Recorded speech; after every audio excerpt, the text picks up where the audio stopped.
ഞാനിന്നിവിടെ പറയാൻ പോകുന്ന കാര്യം ഒരു പക്ഷേ നിങ്ങൾ പഠിച്ചതിന് നേരെ വിപരീതമായിരിക്കാം.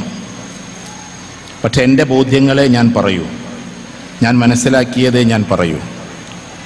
അതുകൊണ്ട് നിങ്ങളതിനെ ഒരു കോൺട്രാഡിക്ഷനായിട്ട് കാണരുത്. ഇയാളെന്താ ഇങ്ങനെ സംസാരിക്കുന്നത് എന്ന് പറയരുത്.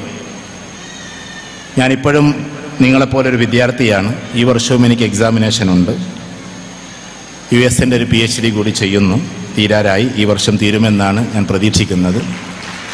അതിനങ്ങോട്ടൊരു യാത്ര ഒരു 6 മാസം അവിടെ വേണമെന്ന് യൂണിവേഴ്സിറ്റി പറയുന്നു. അതിനുള്ള തയ്യാറെടുപ്പിലാണ്. അപ്പോൾ ഞാൻ വിദ്യാർത്ഥി എന്ന അർത്ഥത്തിൽ നിങ്ങളെപ്പോലെയുള്ള ഒരാൾ തന്നെയാണ്. പിന്നെ നിങ്ങളെപ്പോലെ ഒരു ഫാക്കൽറ്റിയും കൂടിയാണ്, ടീച്ചറും കൂടിയാണ്. പഠിപ്പിച്ചത് MBA-ക്കാർക്കും BBA-ക്കാർക്കും ആണെങ്കിലും ഞാൻ നിങ്ങളെപ്പോലെ ഒരു ചെറിയ അധ്യാപകനാണ്. അതുകൊണ്ട് അധ്യാപകൻ്റെ വേദനയും ഒരു വിദ്യാർത്ഥിയുടെ രോദനവും അറിയാവുന്ന ഒരാളെന്ന നിലയ്ക്ക് ഞാൻ നിങ്ങളോട് ചില കാര്യങ്ങൾ പറയണം. ഒന്ന്, ഈ ലോകത്തിലെ ഏറ്റവും നല്ല സ്കൂൾ സിസ്റ്റമായി നിങ്ങൾക്കറിയാവുന്നതാണ് 2002-ലും 2003-ലും ഒക്കെ തിരഞ്ഞെടുത്തത് ഫിനിഷ് സ്കൂൾ സിസ്റ്റമാണ്. FINNISH, ഫിനിഷ്, ഫിൻലാൻഡിലെ സ്കൂൾ സിസ്റ്റമാണ്. ആ സ്കൂളിൻ്റെ പ്രത്യേകത there is no comparison, no examination, no rank എന്നുള്ളതാണ്. ഒരാൾക്കും അവിടെ റാങ്ക് എടുക്കാൻ കഴിയില്ല, ഒരാൾക്കും അവിടെ എക്സാമിനേഷൻ എഴുതാൻ കഴിയില്ല, ഒരാൾക്കും അവിടെ കമ്പാരിസൺ നടത്താൻ കഴിയില്ല. ലോകത്തിലെ ഏറ്റവും വലിയ സ്കൂൾ സിസ്റ്റത്തിൻ്റെ സിസ്റ്റം അതാണ്. അതാണ് ഞാൻ ആദ്യം തന്നെ പറഞ്ഞത്, നിങ്ങൾ പഠിച്ചു വെച്ചതിന് വിപരീതമായിരിക്കും ഒരു പക്ഷേ ഞാൻ പറയുകയെന്ന്. കാരണം ഈ ലോകത്തിൽ 700 കോടി ജനങ്ങളിൽ വിദ്യാർത്ഥികൾ എന്ന് പറയുന്നത് ഏകദേശം 300 കോടിയോളം ഉണ്ടെന്ന് പറയപ്പെടുന്നു. ആ 300 കോടി കുട്ടികളും ഓരോ കഴിവുകളിൽ ഈക്വലാണ്. അത് അവർ ഡിസേബിൾഡ് ആണെങ്കിൽ പോലും. അതുകൊണ്ടാണ് അവരെ ഡിസേബിൾ എന്ന് പറയാൻ പാടില്ല എന്നും അവർ വളരെ ശക്തവാന്മാരാണെന്ന് പറയണമെന്നും ലോകം പറയുന്നു. ഇവിടെ എൻ്റെ മുമ്പിലിരിക്കുന്ന ടീച്ചേഴ്സ്, ഇതൊരു ട്രെയിനിങ് മാത്രമായിട്ട് നിങ്ങൾ കേൾക്കരുത്, എൻ്റെ ഭാഷയായിട്ടും നിങ്ങൾ മനസ്സിലാക്കരുത്. വർഷങ്ങളായി കുറേ സ്ഥലത്ത് സഞ്ചരിച്ചതിൻ്റെയും കുറേ കണ്ടതിൻ്റെയും ഒക്കെ ചെറിയൊരു അനുഭവം നിങ്ങളുടെ മുമ്പിൽ വെക്കുകയാണ്. ദൈവാനുഗ്രഹത്താൽ ഇപ്പോൾ ഏകദേശം 54 രാജ്യങ്ങളാണ് സന്ദർശിച്ചത്. അതിൽ യൂറോപ്പാണ് ഏറ്റവും കൂടുതൽ സന്ദർശിച്ചിട്ടുണ്ടാവുക. അവിടെയെല്ലാം ഉള്ള സ്കൂൾ സിസ്റ്റത്തിൻ്റെ വളരെ നേർവിപരീതമാണ് നമ്മുടെ നാട്ടിൽ നടക്കുന്നത്. അവിടെ ഏറ്റവും കൂടുതൽ ശ്രദ്ധിക്കുന്നത് തീരെ പഠിക്കാത്ത കുട്ടികളെയാണ്, പഠിക്കുന്ന കുട്ടികളെ അല്ല. കാരണം പഠിക്കുന്ന കുട്ടികൾക്കറിയാം എങ്ങനെയാണ് പഠിക്കേണ്ടത് എന്ന്.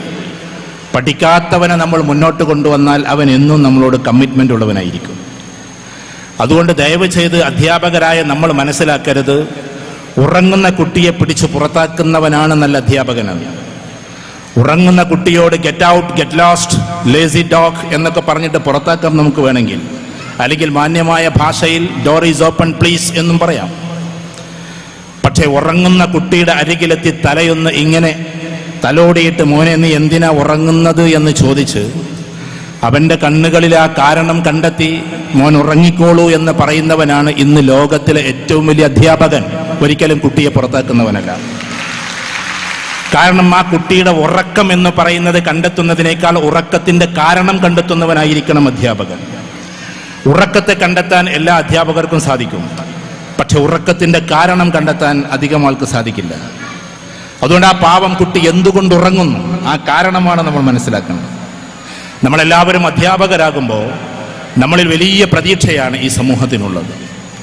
ഈ ലോകത്തിൽ ഏറ്റവും വലിയ നോബിൾ, ഗ്ലോറിഫൈഡ് എന്നൊക്കെ പറയാവുന്ന ജോബ് എന്ന് ഞാൻ അതിനെ വിളിക്കില്ല. കാരണം JOB, just obey the boss എന്നുകൂടി അതിനൊരർത്ഥമുണ്ട്. അതുകൊണ്ട് അധ്യാപനം ഒരു ജോലിയല്ല, അധ്യാപനം ഒരു ആവിഷ്കാരമാണ്, ഒരു ഡെമോൺസ്ട്രേഷനാണ്, ഒരു ഗൈഡൻസാണ്, ആളുകളെ വലിയ ലക്ഷ്യത്തിലേക്ക് കൊണ്ടുപോകുന്ന ഒരു പെഡഗോഗിയാണ്. അതുകൊണ്ട് നമ്മളെ സംബന്ധിച്ചിടത്തോളം ഇവിടെ ഇരിക്കുന്ന ഓരോ അധ്യാപകരും, ഞാൻ നിങ്ങളെ ഉപദേശിക്കുകയല്ല, നമ്മൾ തീർച്ചയായും മനസ്സിലാക്കേണ്ടത്, നമ്മുടെ ക്ലാസ്സിൽ ഉറക്കം തൂങ്ങിയായ കുട്ടിയെ എന്ന് നിങ്ങൾ മുന്നോട്ട് കൊണ്ടുവരുന്നുവോ, നമ്മുടെ ക്ലാസ്സിൽ തീരെ പഠിക്കാത്ത കുട്ടികൾ എപ്പോഴാണ് നിങ്ങൾ ഒന്നാമതെത്തിക്കുന്നതോ ആ സമയത്താണ് നിങ്ങൾ നല്ല അധ്യാപകരാകുന്നത്. പഠിക്കുന്ന കുട്ടിയെ പഠിപ്പിച്ചുവിടാൻ ആർക്കും പറ്റും. കേരളത്തിൽ ഏറ്റവും നന്നായി നീറ്റ് എക്സാമിനേഷൻ എഴുതിപ്പിക്കുന്ന സെന്ററുണ്ട്, പേര് ഞാൻ പറയുന്നില്ല. അവിടെ ഞാൻ പോകാറുണ്ട്. അവിടെ ഏറ്റവും ടോപ്പ് റേഞ്ചിൽ നിൽക്കുന്ന കുട്ടികൾ റാങ്ക് എടുക്കും. കാരണം ആ കുട്ടികൾ അങ്ങനെ പഠിക്കുന്നവരാണ്. ഈ ടോപ്പർ എന്ന് പറഞ്ഞാൽ ആരാണ്? എല്ലാ ഫാക്കൽറ്റിയും, ഇവിടുത്തെ എല്ലാ ടീച്ചേഴ്സും, എൻ്റെ പ്രിയപ്പെട്ട സഹോദരിമാർ ചിന്തിക്കണം. ഒരു മനുഷ്യനെ സംബന്ധിച്ചിടത്തോളം അറിവുണ്ട്, കഴിവുണ്ട്, പാഷനുണ്ട്, വാല്യൂസ് ഉണ്ട്. അധ്യാപകർക്ക് ഇത് നാലും വേണം. ഒന്ന് നോളജാണ്, മറ്റൊന്ന് സ്കിൽസാണ്, പിന്നൊന്ന് പാഷനാണ്, പിന്നൊന്ന് വാല്യൂസാണ്. ഇത് നാലും ഒരേപോലെ കൊണ്ടു നടക്കുന്നവനെയാണ് അധ്യാപകൻ എന്ന് പറയുന്നത്. നമ്മുടെ നാട്ടിൽ വൺ വേൾഡ് എഡ്യൂക്കേഷനാണ്, ഓൺ വേൾഡ് എഡ്യൂക്കേഷൻ അല്ല. ഞാൻ നമ്മുടെ നാടിനെ കുറ്റപ്പെടുത്തുകയല്ല കേട്ടോ. എന്താ ഇത് രണ്ടും തമ്മിലുള്ള വ്യത്യാസം? ഞാനിവിടെ എനിക്ക് പൈസ വേണ്ടെന്ന് പറഞ്ഞു, പക്ഷെ നിങ്ങൾക്ക് ചില പൈസ തന്നിട്ട് പോകണം എന്നാണ് എൻ്റെ ഒരു ധാരണ. ഞാൻ ചെറിയൊരു ബിസിനസ്സുകാരനും കൂടിയാണ്. അതുകൊണ്ട് what are the differences between one world education and on world education?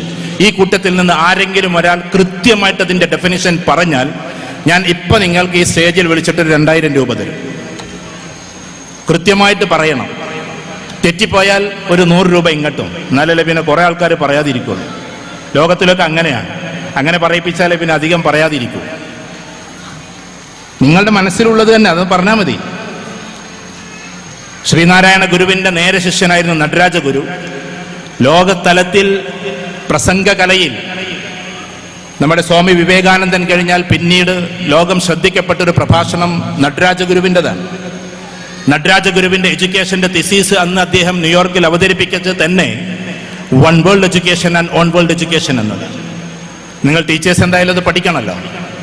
അത് പഠിച്ചിട്ടുള്ളവർ ആരെങ്കിലും, വായിച്ചിട്ടുള്ളവർ ആരെങ്കിലും ഒന്ന് പറഞ്ഞാട്ടെ. 2000 രൂപ മിസ് ചെയ്യണ്ട. എന്ത് 2000 അല്ലേ? സമയമില്ലാത്തത് കൊണ്ട് ചുരുക്കട്ടെ. ആരും കൈപ്പൊക്കുന്നത് കാണുന്നില്ല. ആൻസർ ഉള്ളവർക്ക് കൈപ്പൊക്കാം. വളരെ സിമ്പിളാണ്. നമ്മുടെ മുമ്പിലിരിക്കുന്ന കുട്ടികളെ മുഴുവനും ഒരു ലോകത്തിലേക്ക്, ഏകലോകത്തിലേക്ക് കൊണ്ടുവരുന്ന വളരെ മോശമായ എഡ്യൂക്കേഷനെയാണ് വൺ വേൾഡ് എഡ്യൂക്കേഷൻ എന്ന് പറയാം.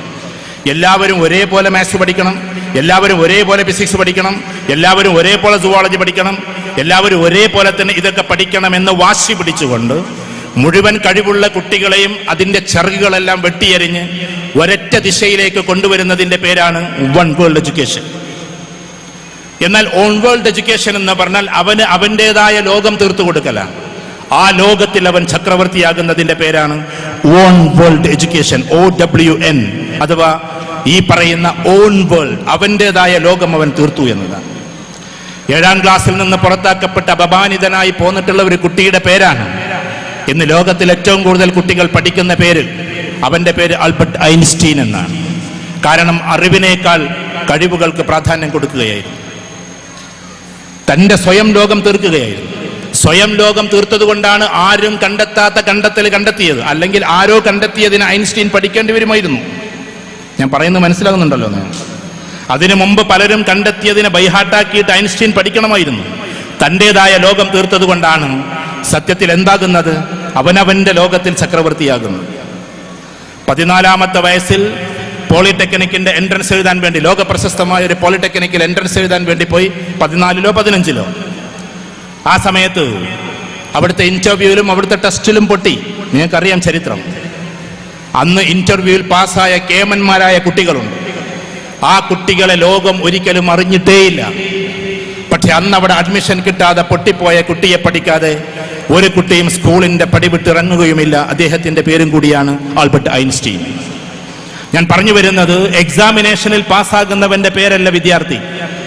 ഒരുപാട് ചോദ്യങ്ങൾക്ക് ഉത്തരം കൊടുക്കുന്നവന്റെ പേരല്ല വിദ്യാർത്ഥി. നമ്മളൊക്കെ അങ്ങനെയാ കുട്ടികളെ പഠിപ്പിക്കുന്നത്. ഒരുപാട് ചോദ്യങ്ങൾ, അതിന്റെ ആൻസറുകൾ മുഴുവനും തലയിൽ കയറ്റി 2 മണിക്കൂർ കൊണ്ട് അത് പേപ്പറിലേക്ക് വിസർജിച്ചാൽ, അങ്ങനെ തന്നെ നമ്മൾ പ്രയോഗിക്കും. അത് അഴീക്കോടിന്റെ പ്രയോഗമാണ്, പേപ്പറിലേക്ക് വിസർജിക്കുക എന്ന്. ക്ഷമിക്കണം ആ പ്രയോഗം പ്രയോഗിക്കുന്നത് കൊണ്ട്. അങ്ങനെ പ്രയോഗിച്ചാൽ കിട്ടുന്നവന്റെ പേരാണ് A+കാരൻ. നേരെ മറിച്ച് ഇവിടെ ഏറ്റവും നല്ല സിംഗർക്ക് A+ ഇല്ല, ഏറ്റവും നല്ല ഫുട്ബോളർക്ക് A+ ഇല്ല, ഏറ്റവും നല്ല ഓർഗനൈസർക്ക്. ഞാനിപ്പോൾ ഹാരിസിനെ ഇവിടെ എടുത്തി പുകഴ്ത്തല്ല. ഏതോ ദിക്കിൽ കിടക്കുന്ന കാസർകോട്ടിലും തൃശ്ശൂരിലും അതേപോലെ തിരുവനന്തപുരത്തുമൊക്കെയായി മിഡ് കേരളയിലും അപ്പുറത്തും ഇപ്പുറത്തൊക്കെ നിൽക്കുന്ന മുഴുവൻ ആളുകളെയും ഈ തിരൂരിന്റെ ടൗൺ ഹാളിൽ ഇങ്ങനെ യോജിപ്പിച്ചതിന്റെ പേരാണ് ഓർഗനൈസിംഗ് കേപ്പബിലിറ്റി. അതുള്ള ആളുകൾക്ക് ഇവിടെ എ പ്ലസ് ഇല്ല.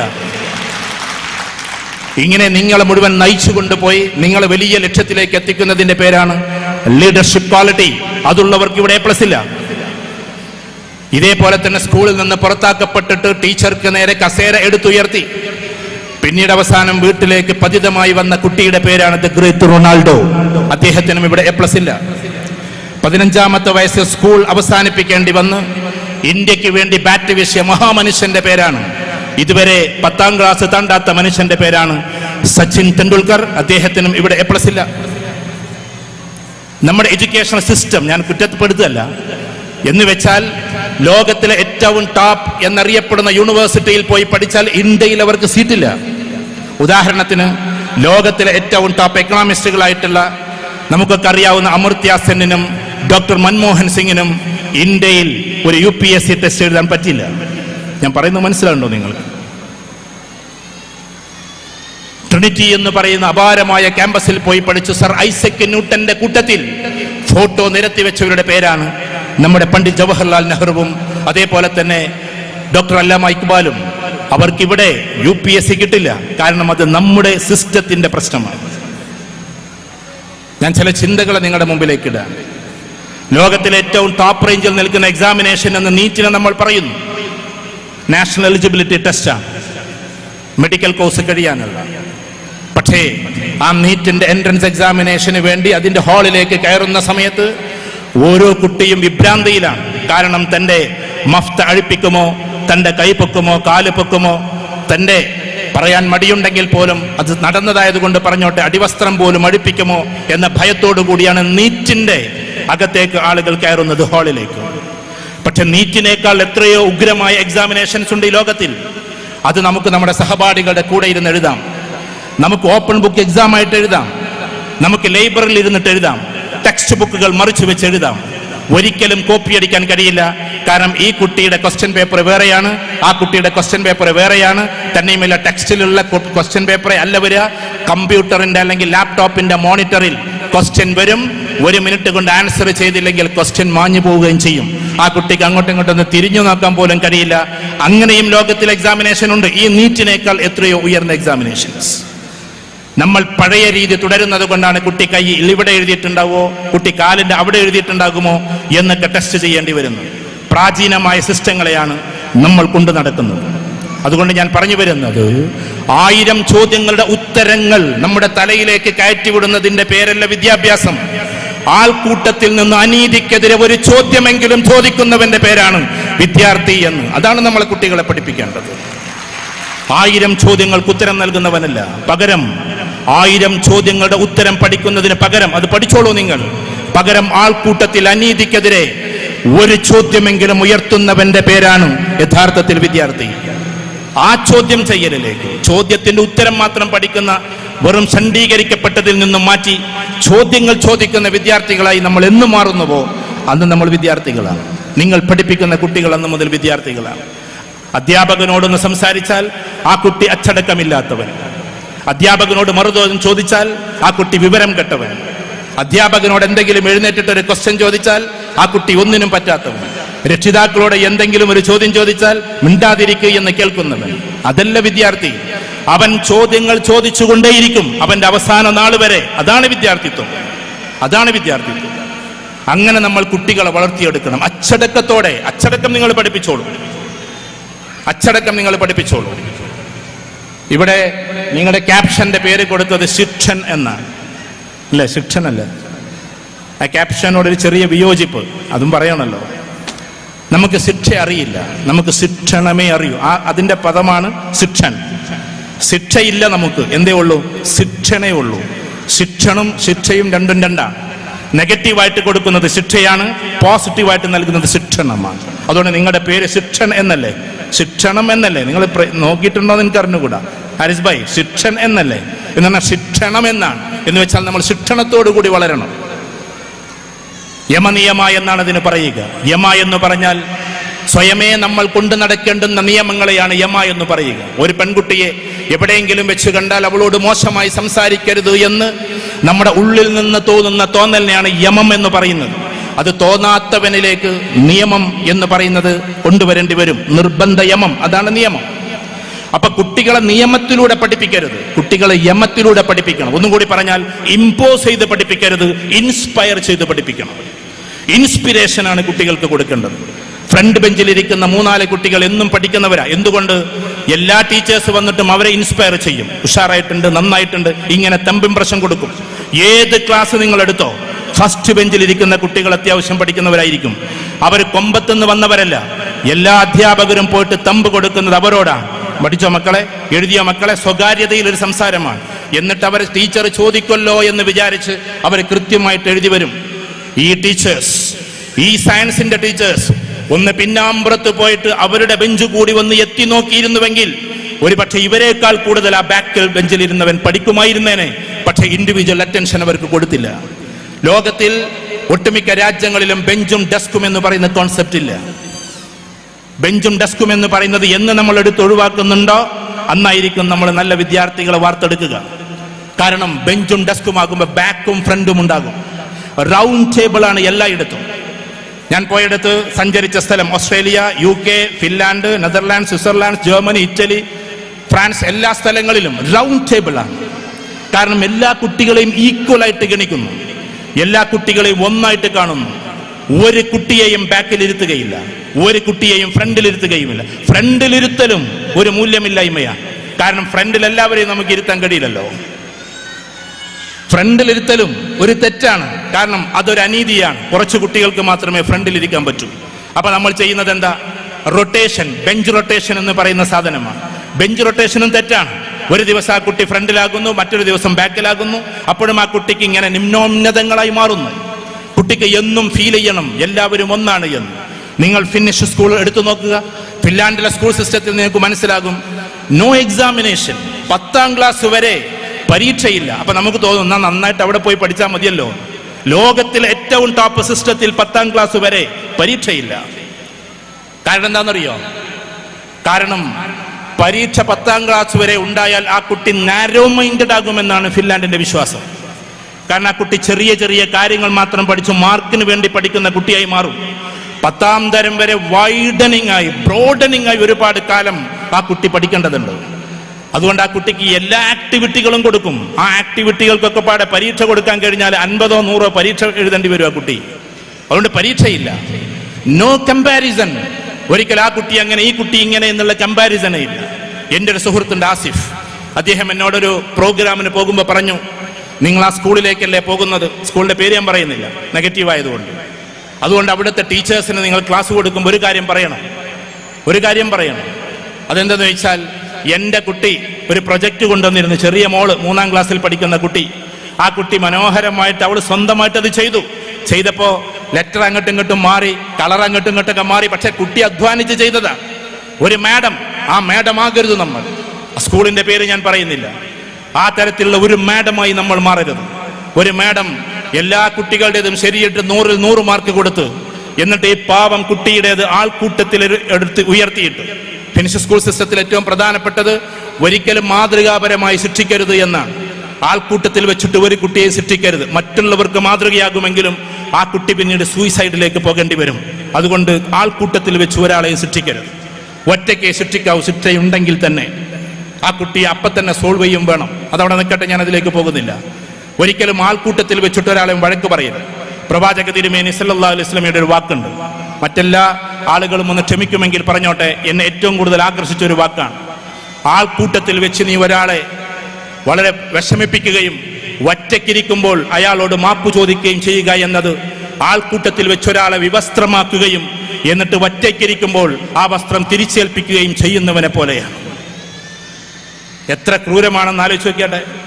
ആൾക്കൂട്ടത്തിൽ വെച്ചിട്ട് ഒരാളെ വിവസ്ത്രനാക്കി, വസ്ത്രമെല്ലാം അഴിച്ചു മാറ്റി, എന്നിട്ട് ഒറ്റയ്ക്കിരിക്കുമ്പോൾ സോറി ട്ടോ ഞാൻ അഴിച്ചതിൽ എന്ന് പറയുന്നത് പോലെയാണ് ആൾക്കൂട്ടത്തിൽ വെച്ച് ഒരാളെ വിഷമിപ്പിക്കുകയും ഒറ്റയ്ക്കിരിക്കുമ്പോൾ മാപ്പ് പറയുകയും ചെയ്യുക എന്നത്.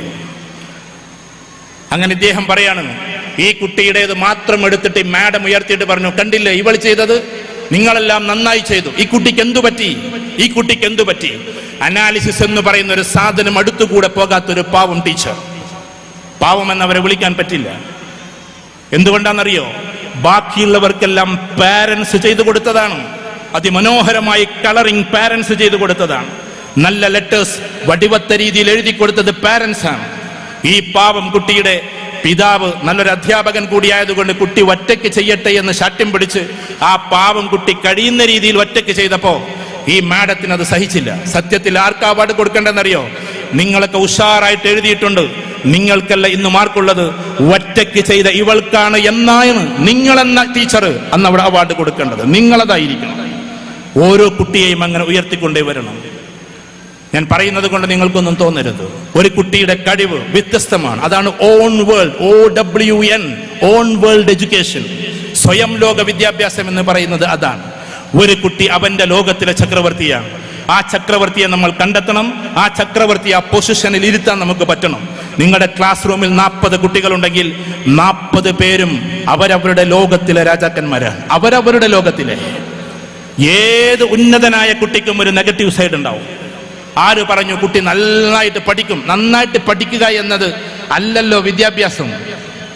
അതൊക്കെ തെറ്റായ നമ്മുടെ ധാരണയാണ്. നന്നായി പഠിക്കും, അതിന് മെമ്മറൈസിങ് ലൈൻ ഓഫ് എഡ്യൂക്കേഷൻ എന്നാ പറയാ.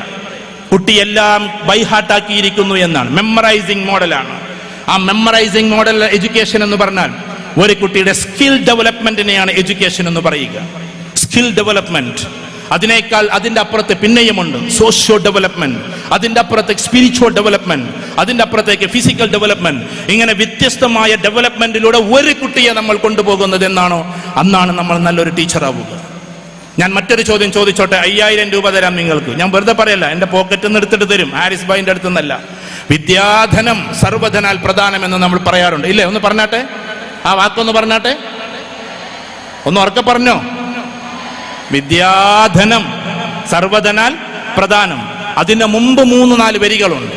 ആ വരി നല്ല രീതിയിൽ ഇവിടെ ഉച്ചരിക്കുന്നവർക്ക് നല്ല ഉഷാറായിട്ട്, അതിന്റെ തൊട്ട് മുമ്പുള്ള 3 വരി ഉച്ചരിക്കുന്നവർക്ക് ഇപ്പൊ 5000 രൂപ തരും. ആർക്കും പറയാം. ഞാൻ ഏകദേശം 1200 കുട്ടികളോടായി ചോദിക്കുന്നത്, ടീച്ചേഴ്സിനോടായി ചോദിക്കുന്നത്. വിദ്യാധനം സർവധനാൽ പ്രധാനം എന്ന് പറയുന്നതിന്റെ ദയവേത് ഗൂഗിൾ ചെയ്ത് നോക്കരുത് കേട്ടോ. അപ്പൊ 5000 കണ്ടു തരേണ്ടി വരും. അതിന്റെ ആദ്യത്തെ 3 വരികൾ എന്താണ് ഒന്ന് പറഞ്ഞു നോക്കിയാട്ടെ. നമ്മൾ ചെറുപ്പം മുതലേ കേൾക്കുന്നതല്ലേ. ആ പറഞ്ഞോളൂ.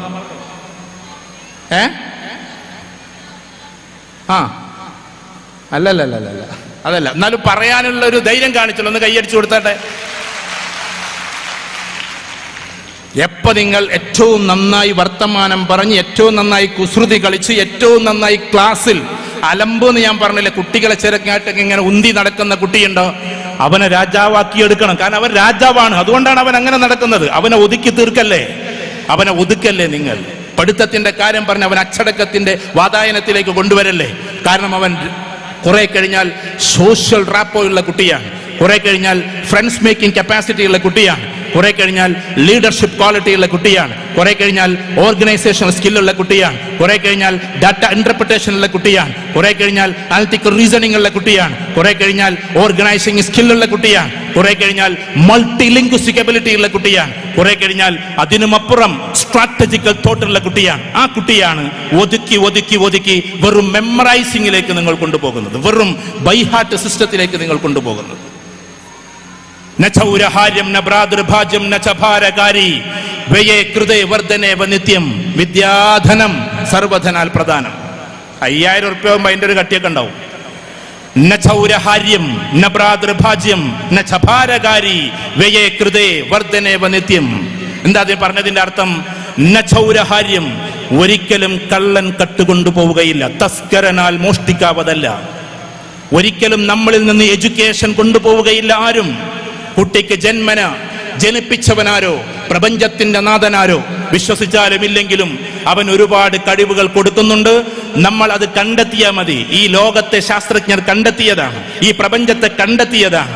ഇതേപോലെ തന്നെ അമേരിക്ക കണ്ടെത്തിയതാണ്, ഇന്ത്യയെ കണ്ടെത്തിയതാണ്, ഇവിടുത്തെ മണ്ണിനെ കണ്ടെത്തിയതാണ്, സ്വർണം കണ്ടെത്തിയതാണ്, ഈ കാണുന്നതെല്ലാം കണ്ടെത്തിയതാണ്. ഒരു കുട്ടിക്ക് കഴിവ് നമ്മൾ കൊടുക്കേണ്ട കാര്യമില്ല. ആ കുട്ടിയുടെ കഴിവിനെ കണ്ടെത്തിയാൽ മതി, ലോകം മുഴുവനും കണ്ടെത്തിയാൽ മതി. കുട്ടിയെ കണ്ടെത്തുക എന്നതാണ്. ആ കുട്ടിയെ കണ്ടെത്തുക, ആ കുട്ടിയുടെ ഉള്ളിലെ കഴിവിനെ കണ്ടെത്തുക. നചൗരഹാര്യം അതൊരിക്കലും ഒരു കള്ളനും കട്ടുകൊണ്ടു പോയിട്ടില്ല. നഭ്രാതൃഭാജ്യം അവന്റെ സഹോദരൻ അത് വിഭജിച്ചിട്ടുമില്ല. നഭ്രാതൃഭാജ്യം ഒരിക്കലും വിഭജിക്കാവതല്ല. നഭാരകാരി അവന്റെ ശരീരത്തിനത് ആകാരമല്ല, അത് ഭാരവുമല്ല. പിന്നെയോ ഭാരമല്ല. പിന്നെയോ നഭാരകാരി വ്യയേ കൃതേ വർധനേവ നിത്യം. വ്യയം ചെയ്യും തോറും അത് നിത്യേന വർദ്ധിച്ചുകൊണ്ടേയിരിക്കും. വിദ്യാധനം, അതാണ് വിദ്യ എന്ന ധനം, സർവധനാൽ പ്രധാനമെന്നാണ്. അതുകൊണ്ടൊരു കുട്ടിയിൽ അതുണ്ട്, ഒരു കുട്ടിയിൽ അതുണ്ട്. കുഞ്ഞുനാള് മുതലേ ആ കുട്ടി ഇങ്ങനെ പഠിച്ചേച്ചു വരിക. നമ്മൾ അധ്യാപകരാണ്, ഞാനും ഒരു അധ്യാപകനായതുകൊണ്ട് പറഞ്ഞോട്ടെ. ഇവിടെ MES ആൾക്കാരൊക്കെ ഇരിക്കുന്നു. MES സെൻട്രൽ ലെവലിലുള്ള കേരളത്തിലെ ടോട്ടൽ പ്രിൻസിപ്പൽമാർക്ക് ഈ കൊല്ലത്തിലും ഞാൻ തന്നെയായിരുന്നു ട്രെയിനിങ് കൊടുത്തത്. ഞാൻ അവകാശപ്പെടുകയല്ല, അവരോട് ഞാനത് പറഞ്ഞു. എന്ന് വെച്ചാൽ ഓരോ കുട്ടിയും കുട്ടിക്കാലം മുതൽ അവന്റെ ഉള്ളിൽ ഈ കഴിവുകളുണ്ട്. ആചാര്യാൽ പാദം അത്രേ പാദം ശിഷ്യ സ്വമേധയ പാദം ബ്രഹ്മാചാരഭ്യ പാദം കാലക്രമേണതു എന്നാണ്. ഓരോ കുട്ടിയും ആചാര്യന്മാരിൽ നിന്ന്, നമ്മളെന്ന ടീച്ചേഴ്സിൽ നിന്ന് പഠിക്കുന്നത് കാൽഭാഗം മാത്രമാണ്. ആചാര്യാൽ പാദമത്രേ പാദം ശിഷ്യ സ്വമേധയ, ശിഷ്യൻ സ്വയമാണ് കാൽഭാഗം പഠിക്കുന്നത്. പാദം ബ്രഹ്മചാരഭ്യ, ബ്രഹ്മാവിന്റെ ചരാചരങ്ങളിൽ നിന്നുമാണ് കാൽഭാഗം പഠിക്കുന്നത്. പാദം കാലക്രമേണതു, കാലക്രമേണ കൊണ്ടാണ് അവൻ കാൽഭാഗം പഠിക്കുന്നത്. അതുകൊണ്ട് നമ്മുടെ മുമ്പിലേക്ക് പാവമായി വരുന്ന കുട്ടികളെ ദയവ് ചെയ്ത് തള്ളി മാറ്റല്ലേ. സ്കൂളിലേക്ക് പോകുമ്പോൾ ഉയരമില്ലാത്തതിന്റെ പേരിൽ പാവം ഒരു കുട്ടി വന്നിട്ട് അമ്മൂമ്മയോട് പറയാണ് എന്ത് ഗ്രാൻഡ്മ, എന്നെ കുട്ടികൾ വിളിക്കുന്ന പേര് ദ ഷോർട്ട് ലെഗർ എന്നാണ്, കുഞ്ഞിക്കാലൻ എന്നാണ്. സ്കൂളിലേക്ക് പോകാൻ എനിക്ക് മടിയുണ്ട് എന്ന് അന്ന് തലയിൽ തലോടിക്കൊണ്ട് ആ അമ്മൂമ്മ പറഞ്ഞില്ലായിരുന്നുവെങ്കിൽ, കുട്ടിയുടെ പേരാണ് ഞാൻ നേരത്തെ പറഞ്ഞത്. ഇൻസ്റ്റഗ്രാമിലും ഫേസ്ബുക്കിലും ഇന്നും 1-ാം സ്ഥാനത്ത് നിൽക്കുന്ന ആ മഹാരഥന്റെ പേര് ദ ഗ്രേറ്റ് റൊണാൾഡോ എന്നാണ്. ഇവിടെ എഡ്യൂക്കേഷൻ കുറവാണ്, പക്ഷേ സ്കിൽസ് അപാരമാണ്. ഞാൻ പറഞ്ഞത് നിങ്ങൾക്ക് മനസ്സിലാകുന്നുണ്ടോ? സച്ചിൻ ടെണ്ടുൽക്കർ എന്ന് പറയുന്ന ആള് 10-ാം ക്ലാസ്, അദ്ദേഹം തന്നെ വെറുതെ ചിരിച്ചുകൊണ്ട് ഒരു ഇന്റർവ്യൂവിൽ പറയുന്നുണ്ട്, ഞാൻ 10-ാം ക്ലാസ് പാസ്സായിരുന്നുവെങ്കിൽ ഒരിക്കലും ഇന്ത്യക്ക് ക്രിക്കറ്റിൽ സച്ചിൻ എന്ന് പറയുന്ന ഒരു പേര് നിങ്ങൾക്ക് കേൾക്കാൻ കഴിയില്ലായിരുന്നു എന്ന്. അതിന്റെ അർത്ഥം 10-ാം ക്ലാസ് പാസ്സാകണ്ടെന്നൊന്നുമല്ല കേട്ടോ. ഞാൻ പറയുന്നതിന്റെ അർത്ഥം നിങ്ങൾക്ക് മനസ്സിലാകണ്ടാവുമെന്ന് വിചാരിക്കും. ഞാൻ ടീച്ചേഴ്സിനോട് സംസാരിക്കുന്നത്, ടീച്ചേഴ്സിനോട്. സ്റ്റീവ് ജോബ്സ്, ദ ആപ്പിളിന്റെ അതിന്റെ മഹാരഥനായ ഫൗണ്ടർ, അദ്ദേഹം last speech of Steve jobs എടുത്തു നോക്ക് നിങ്ങൾ. അദ്ദേഹം സംസാരിച്ച സ്റ്റാൻഫോർഡ് യൂണിവേഴ്സിറ്റിയിലാണ്. ലോകത്തിലെ ഏറ്റവും ടോപ്പ് 10 യൂണിവേഴ്സിറ്റിയിലെ ഒരു യൂണിവേഴ്സിറ്റിയാണ് സ്റ്റാൻഫോർഡ് യൂണിവേഴ്സിറ്റി. അവിടുത്തെ കുട്ടികളോട് മൊബൈൽ ഉയർത്തിക്കൊണ്ട് അദ്ദേഹം പറയുന്നുണ്ട്, ആപ്പിൾ എന്ന് പറയുന്ന ഇതിൽ അത്ഭുതകരമായ ആശയങ്ങൾ വന്ന് എൻ്റെ ഈ തല പൊട്ടിത്തെറിക്കുമോ എന്ന് എനിക്ക് തോന്നുന്നു. ഐഡിയാസ് കൊണ്ട് എൻ്റെ തല പൊട്ടിത്തെറിക്കും ഒരു പക്ഷേ. എങ്കിലും ഞാൻ പറഞ്ഞോട്ടെ, ഞാൻ +2 പൂർത്തിയാക്കാത്ത ആളാണ്. നിങ്ങൾ ആ സ്പീച്ച് ഒന്ന് കേട്ടു നോക്ക്. അദ്ദേഹം +2 പൂർത്തിയാക്കിയിട്ടില്ല. നിങ്ങളുടെ കയ്യിൽ ഇപ്പോൾ അതിമനോഹരമായി കൊണ്ടു നടക്കുന്ന മൊബൈൽ ഫോണിന്റെ സ്ഥാപകന്റെ പേരാണ് സ്റ്റീവ് ജോബ്സ്. ലോകത്തിൽ 24 വർഷം എന്നും ലോകത്തിൽ ഏറ്റവും ലോകസമ്പന്നനായി മാറുകയും ഒരുപാട് ആൾക്ക് ഉപകാരവും ചെയ്യുകയും ചെയ്ത ബിൽ ഗേറ്റ്സ് നിങ്ങൾ എടുത്തു നോക്ക്, +2 പൂർത്തിയാക്കാത്ത ആളാണ്. സ്കൂളിലേക്ക് പോകുന്ന സമയത്ത് പ്രിയപ്പെട്ട ഒരു കൂട്ടുകാരന്റെ കൊടയിൽ നിന്നതിന്റെ പേരിൽ അവൻ വെളുത്തവനും ഇയാൾ കറുത്തവനുമായതുകൊണ്ട് കൈകൊണ്ട് തള്ളി മാറ്റി. ചളിവെള്ളത്തിൽ വീണപ്പോ അതിൽ നിന്ന് എഴുന്നേറ്റ് വന്നിട്ട് ഈ വെള്ളക്കാരൻ കുട്ടി ഒരു അടിയടിച്ചു. ആ ഒറ്റ അടിയുടെ പേരിൽ എല്ലാ വെള്ളക്കാരും കൂടി ഈ പാവം കറുത്ത കുട്ടിയെ ആകെ തച്ചു തകർത്തു. അന്ന് മുതലാണ് എനിക്ക് ഇടിക്കൂട്ടിലെ വീരനാകണമെന്ന് അന്ന് മുഹമ്മദ് അലി ക്ലേ എന്ന് പറയുന്ന മഹാമനുഷ്യൻ ചിന്തിക്കുന്നത്. സ്കൂളിലേക്ക് പോകുമ്പോഴുള്ള തർക്ക വിതർക്കത്തിൽ നിന്നുമാണ് സത്യത്തിൽ മുഹമ്മദ് അലി ക്ലേ ഉണ്ടാകുന്നത്. ഞാൻ പറയുന്നത് എഡ്യൂക്കേഷനേക്കാൾ അപ്പുറത്ത് കഴിവുള്ള മക്കളെ വാർത്തെടുക്കലാണ്. ഇതിന്റെ അർത്ഥം എഡ്യൂക്കേഷൻ വേണ്ടെന്നല്ല, A+ കൊടുക്കണ്ടെന്നല്ല. ഹൗ ടു ഗെറ്റ് A+ എന്ന് പറയുന്നത് പറഞ്ഞുകൊണ്ട് തന്നെ ഞാൻ പറഞ്ഞോട്ടെ, നിങ്ങൾ എല്ലാവരെ കൊണ്ട് A+ ഒക്കെ എടുപ്പിച്ചോ, പക്ഷെ അതിനും അപ്പുറത്താണ് ഒരു കുട്ടിയുടെ സ്കില്ലുള്ളത് എന്നാണ് പറയുന്നത്. അതുകൊണ്ട് നമുക്ക് ആ സ്കില്ലിലേക്ക് പോകാം. മോണ്ടിസോറി സിസ്റ്റം അതാണ്. ഇവിടെ മോണ്ടിസോറി പഠിച്ച കുട്ടികളൊക്കെ ഒന്ന് കൈ ഉയർത്തിയാട്ടെ. ഏകദേശം എല്ലാവരും മോണ്ടിസോറി തന്നെയാണ്. കുറച്ചാളുകൾ അതിൽ നിന്ന് വിപരീതമുള്ളൂ എന്ന് തോന്നുന്നു. മോണ്ടിസോറിയെ കുറിച്ചും ഞാൻ പറഞ്ഞോട്ടെ. അതിൽ പുതിയ റിസർച്ച് ഒക്കെ വന്നിട്ടുണ്ട്. മോണ്ടിസോറി ഒരു പാവം പെണ്ണ് കണ്ടെത്തിയതാണ്. പേര് നിങ്ങൾക്ക് അറിയാലോ അല്ലേ, മരിയാം മോണ്ടിസോറി. അവരുടെ പേരിലാണ് മോണ്ടിസോറി സിസ്റ്റം അറിയപ്പെടുന്നത്. അവര് മരിച്ചിട്ട് തന്നെ ഏകദേശം 60-70 വർഷമായി. ആ സിസ്റ്റം ഇനിയും ഡെവലപ്പ് ചെയ്ത് മുന്നേറുന്നു. ഞാനൊരു കാര്യം നിങ്ങളോട് പറയാം. നമ്മുടെ നാട്ടിലെ, ഇതൊരു അവകാശവാദമൊന്നും അല്ല കേട്ടോ, നമ്മുടെ നാട്ടിലെ എഡ്യൂക്കേഷണൽ സിസ്റ്റം അതിനെ മോശമാക്കുന്നില്ല. അത് കുറച്ചൊക്കെ താഴെയാണ് എന്നത് കണ്ടതുകൊണ്ടാണ് ഈ കഴിഞ്ഞ ഒരു 6 മാസം മുമ്പ് നമ്മുടെ മുഖ്യമന്ത്രി ഫിൻലാൻഡിലേക്ക് യാത്ര തിരിച്ചത്. കേരളത്തിൽ ഫിനിഷ് സ്കൂൾ സിസ്റ്റം കൊണ്ടുവരാൻ വേണ്ടി, ഫിൻലാൻഡിലെ സ്കൂൾ സിസ്റ്റം കൊണ്ടുവരാനാണ് മുഖ്യമന്ത്രി ഒരു യാത്ര നടത്തിയത്. അവിടെ പോയപ്പോൾ അതിന്റെ റിപ്പോർട്ടിൽ പറയുന്നത് അങ്ങട്ടെത്താൻ ഇനിയും കേരളം 50 കൊല്ലം സഞ്ചരിക്കേണ്ടിയിരിക്കുന്നു എന്നതാണ്. ഞാൻ ഫിൻലാൻഡിനെ ഇങ്ങനെ ഉയർത്തി പറയല്ല, പക്ഷേ നമ്മൾ അറിയണം, കമ്പാരിസൺ ഇല്ലാത്ത നമ്മുടെ നാട്ടിൽ മക്കൾ ഡോക്ടേഴ്സ് ആകാൻ വേണ്ടിയിട്ട് ചെറുപ്പം മുതലേ മക്കളെ കമ്പാരിസൺ ചെയ്യുന്ന പാരൻസാണ്. ആദ്യം പാരൻസ്, ഞങ്ങളെപ്പോലുള്ള പാരൻസിനെയാണ് നിങ്ങൾ കൈകാര്യം ചെയ്യേണ്ടത്. കാരണം പാരൻസ് പറയുന്നതൊന്നും ടീച്ചേഴ്സ് പറയുന്നത് മറ്റൊന്നും ആയാൽ കോൺട്രാഡിക്ഷൻ വളരെ ശക്തമായിരിക്കും. കാരണം കുട്ടികൾക്ക് എപ്പോഴും പാരൻസിനോടൊരു അപ്രമാദിത്വം ഉണ്ടാകും. അതുകൊണ്ട് പാരൻസിനെ കൗൺസിലിംഗ് ചെയ്ത് നേരാക്കാനും കൂടി നമുക്ക് പറ്റും.